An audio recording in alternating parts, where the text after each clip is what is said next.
Happy Tuesday, everyone. Welcome to another episode of the Austin Downbeat, episode number 9.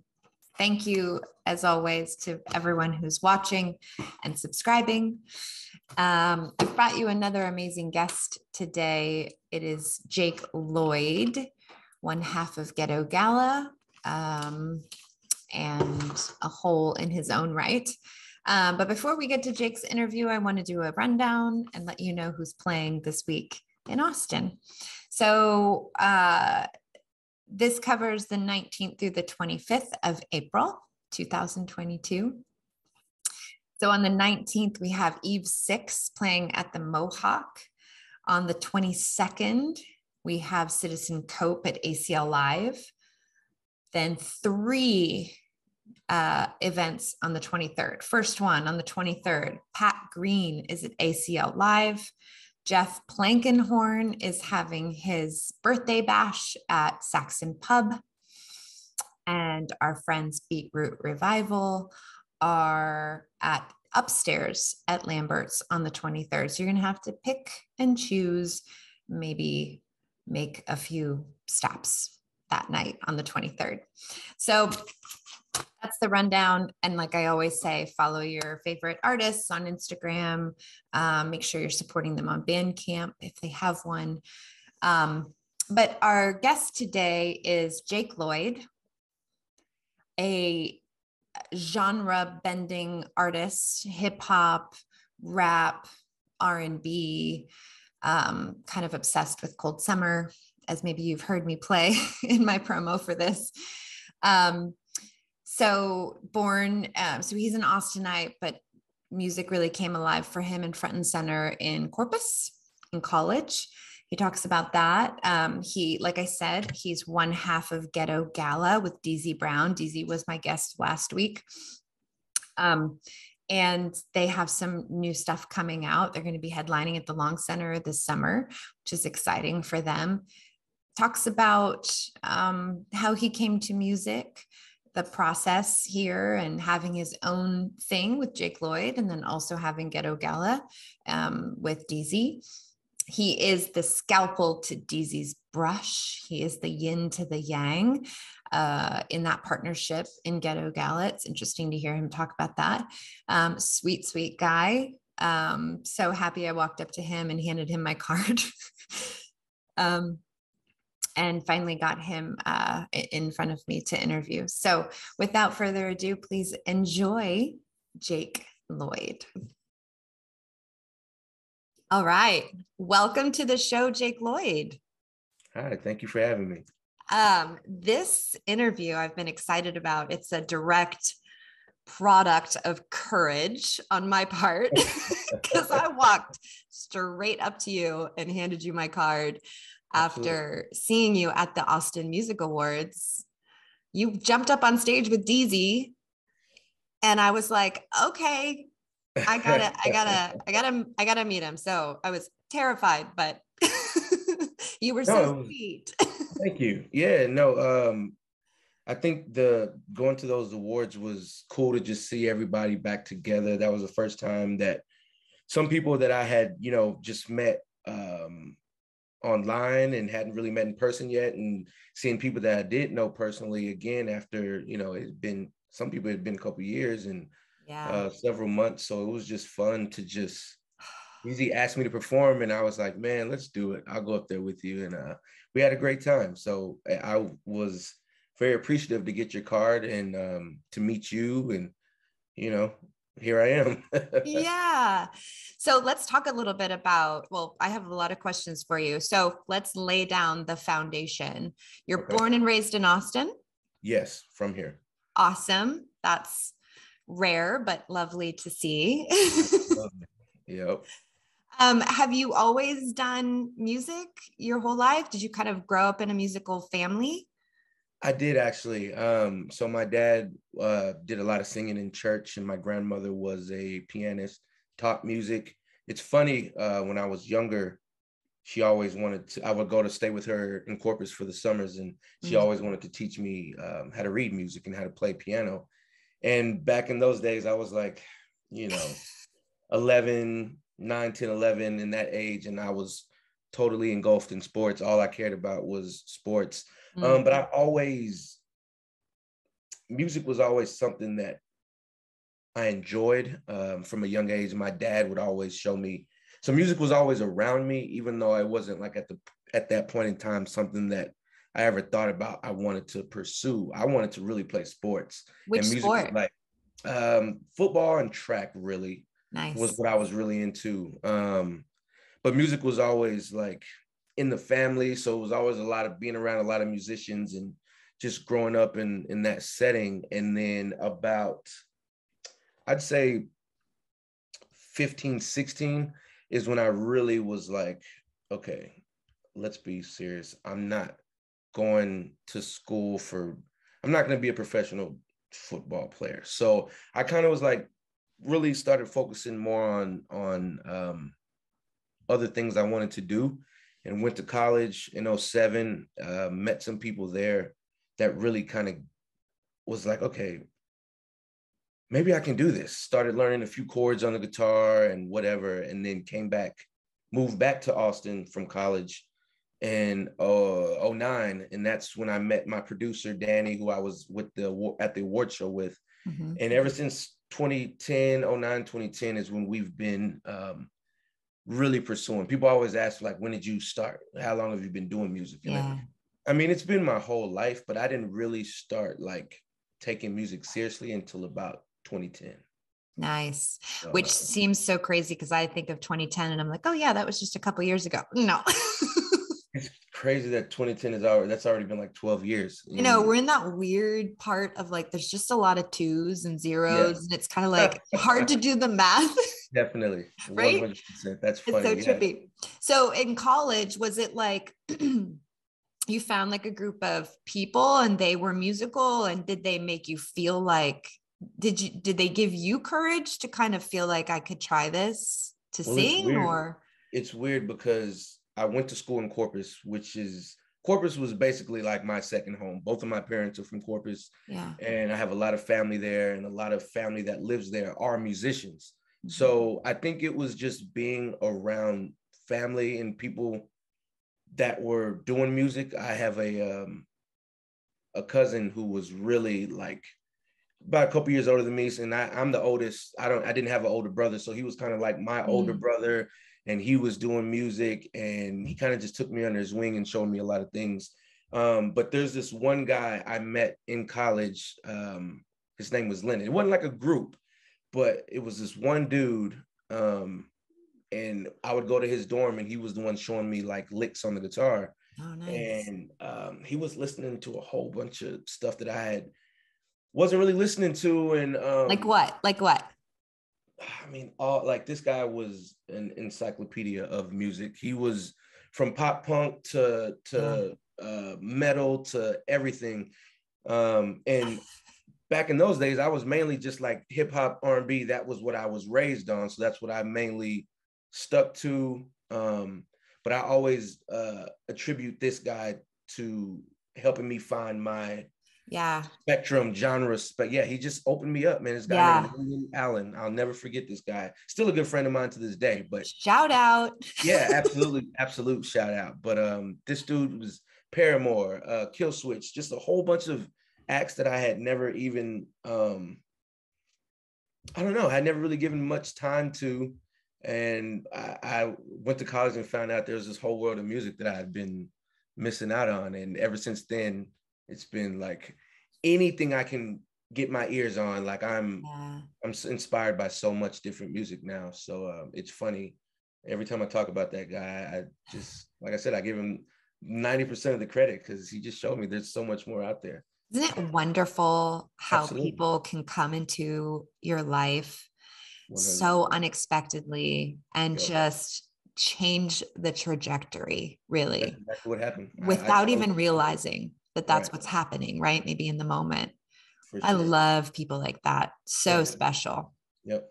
So I mean, I'm sure, are you still kind of, I would say, I read an article about you that you're kind of genre bending, right? You don't kind of stick to one thing. I try not to. Do you think that's probably kind of follow the thread back to Absolutely. that, or 100%. I think once that light kind of went off, and then obviously like Prince is a huge inspiration for me, my favorite artist all time, and just the stuff that he did, there was no boundary. You didn't really know what to call Prince. Like he was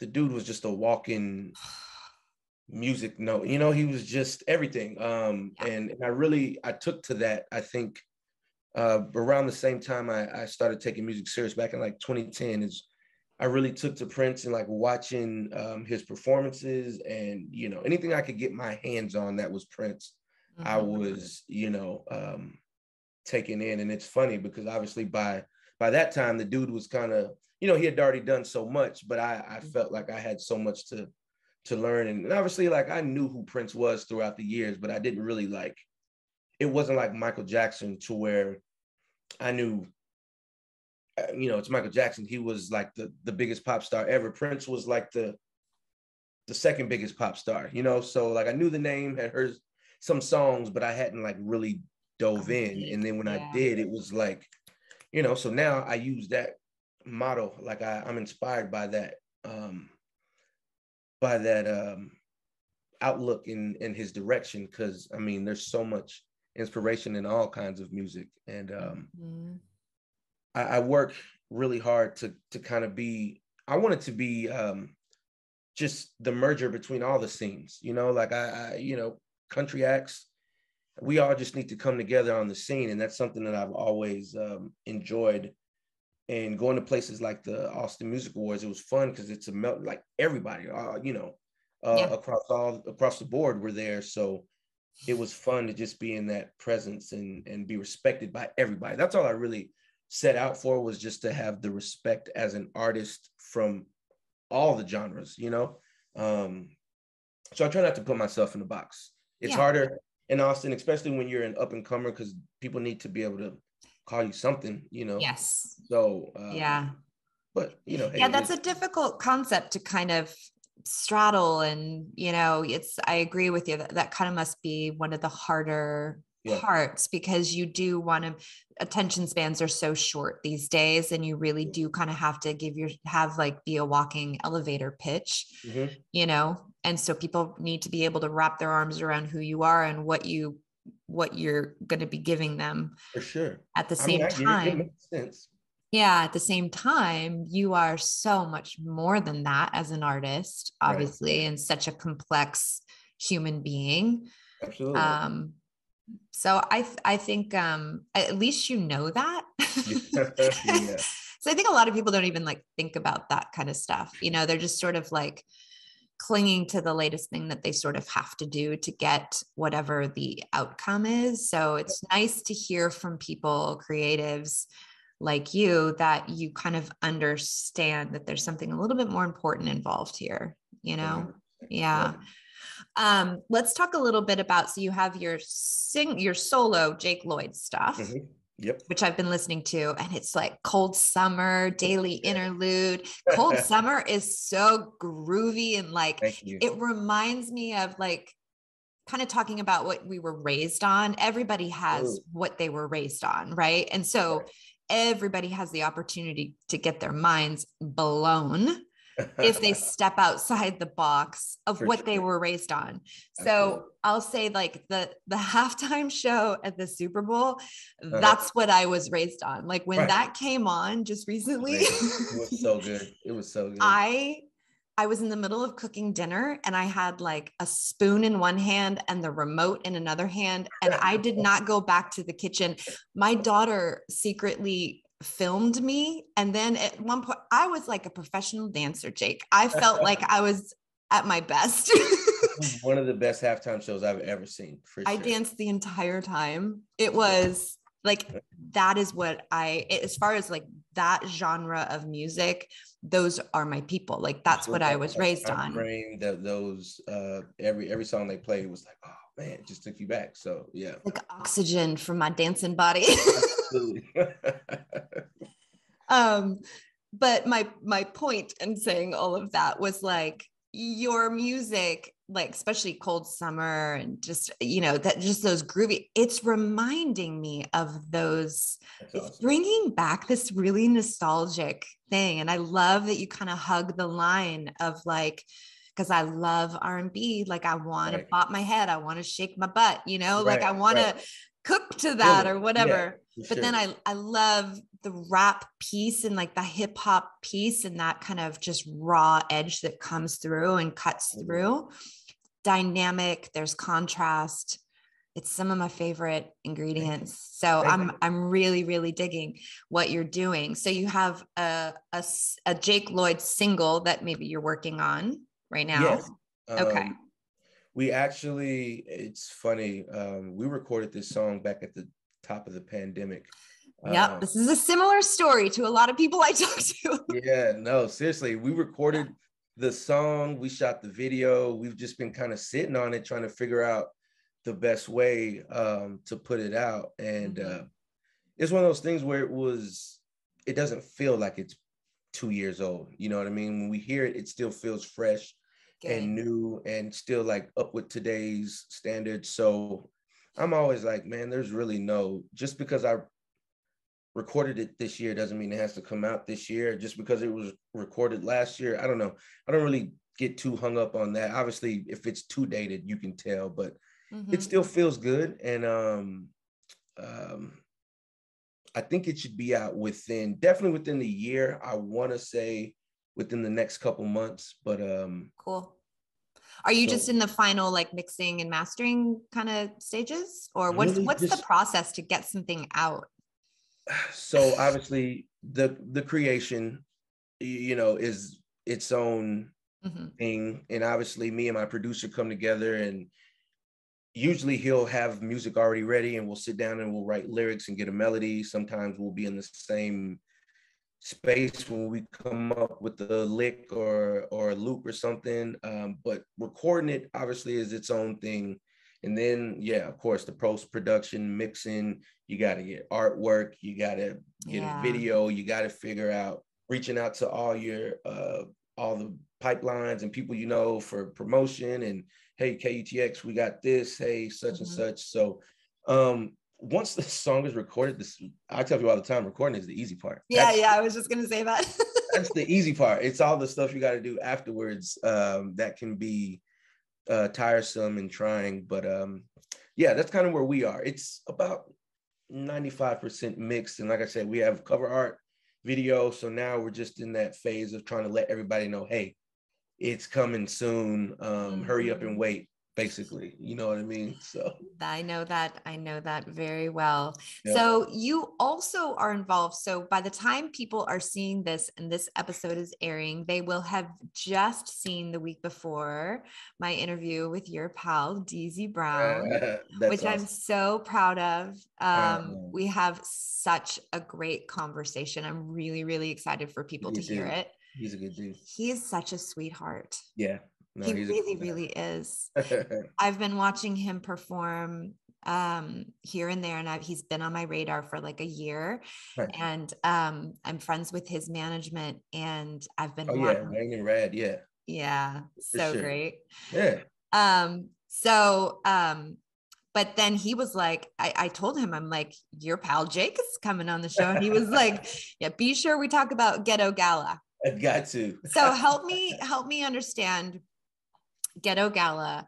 It's because when I was listening to Stella, and it was like Ghetto Gala with Deezie Brown and Jake Lloyd. So help me understand just like the logistics of, is there a group of guys that are solely in Ghetto Gala, and then sometimes you guys pop in and do songs with them, or how's that work? It's just me and him. Okay. The way it's weird with the metadata and trying to, like, when you upload a song to like Spotify,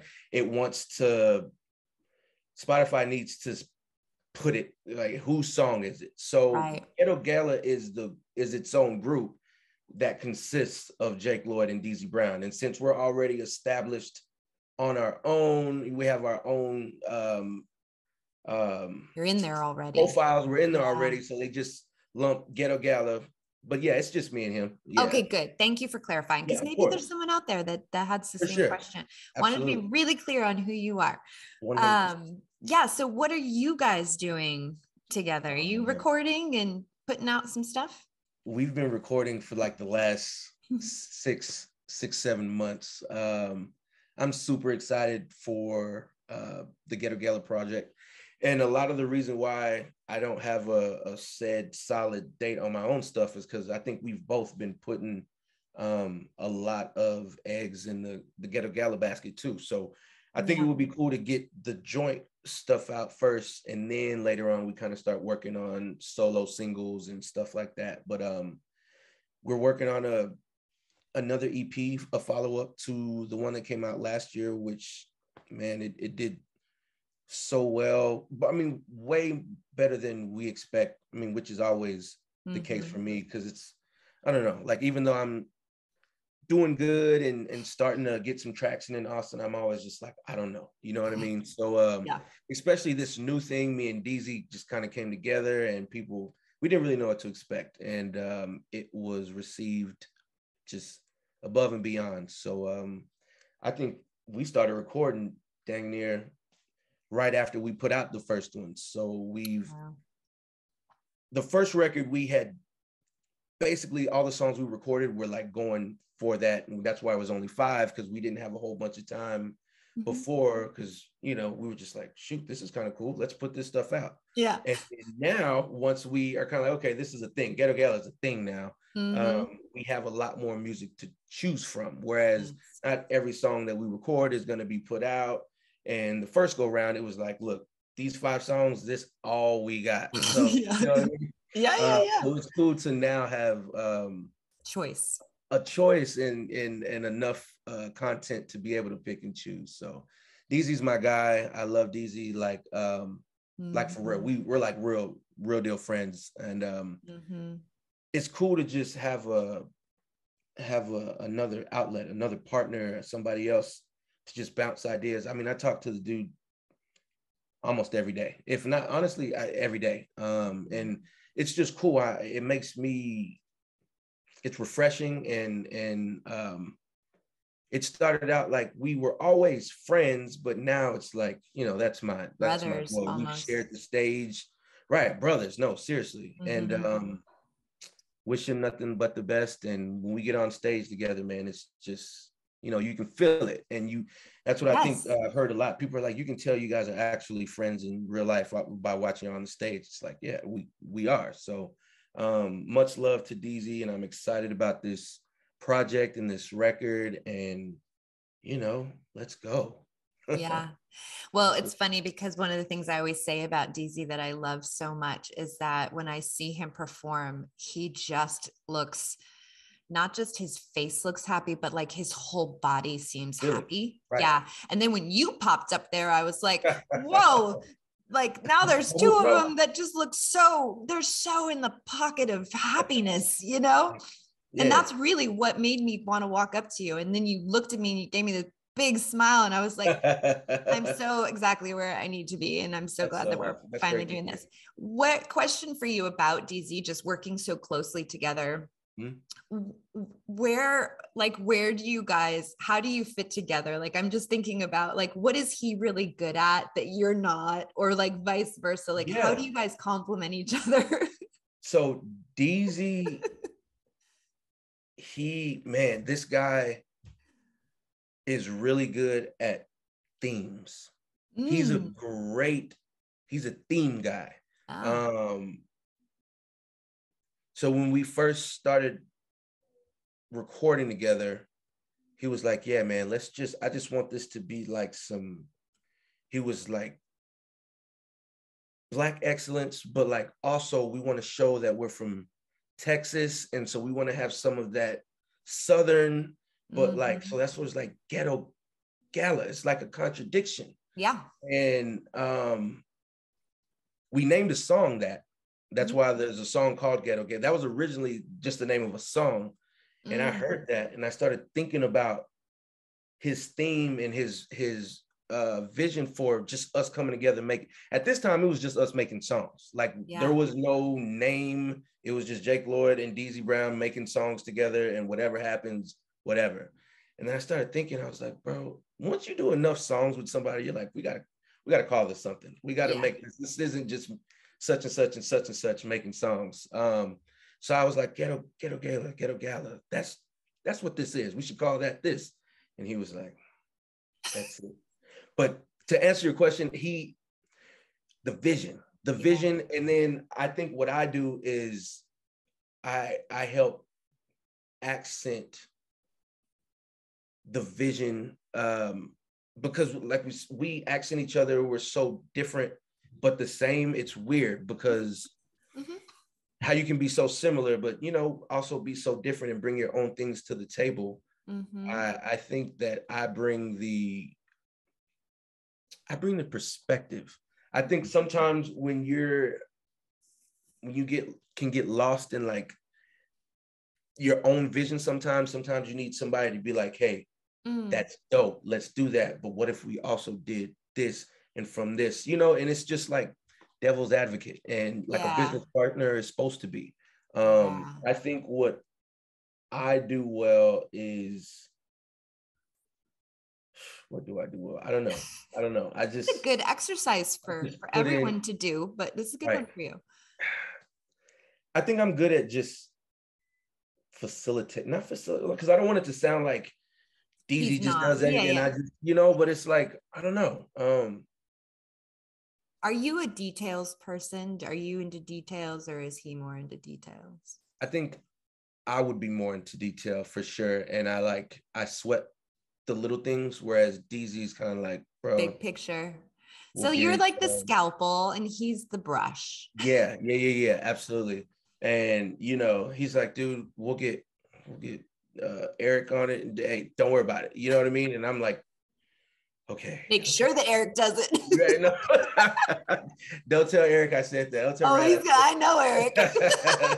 But no, it's always like, because we've had different things in our own personal careers. Like I not used to having like a Eric, and a lot of stuff that Deezie doesn't have to worry about doing some of the things I do, and it's just like just coming together.